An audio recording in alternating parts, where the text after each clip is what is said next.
Before the attacks in France, there was a hostage-taking at an Australian cafe. And prior to that, the shooting on Parliament Hill.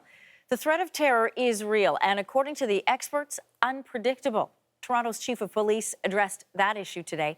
Shannon Martin is joining us live tonight in studio. What did Bill Blair have to say, Shannon? Well, Chief Blair says obviously safety is a top priority for police, and it's clear we are facing a new reality. We are paying a great deal of attention to what is taking place there. The police chief of Canada's largest city makes it clear. While there is no immediate threat to Toronto, officers are on alert. The environment's changing. There are individuals and groups who may be intent on causing harm to our citizens. And we've seen it before, from the so-called Toronto 18 to a plot to derail a via train. Threats that were thwarted, but still fresh in Canadians' minds. Please clear the crime scene.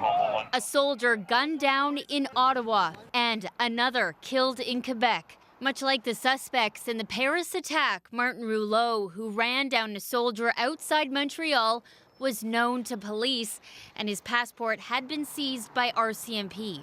They spoke to him two weeks prior to the event. They monitor him. They talked to the family just to ensure that this individual wouldn't commit the ultimate crime. But at one point, how can you prevent these types of events? We are going to have to confront it. That's what obviously we're doing in concert with our allies, dealing with the very worst manifestation of this, which is an entire jihadist army that is now occupying large parts of Iraq and Syria. Since the mission began, Canadian warplanes have carried out 16 airstrikes.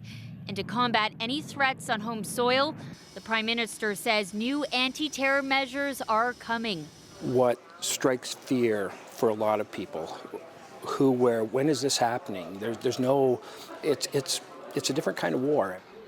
And difficult to fight.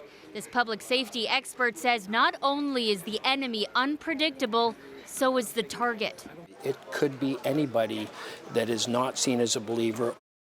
Toronto police say they're working closely with their police counterparts around the world, and RCMP as well have said they're keeping about 90 people under surveillance in Canada suspected of wanting to join militants fighting abroad.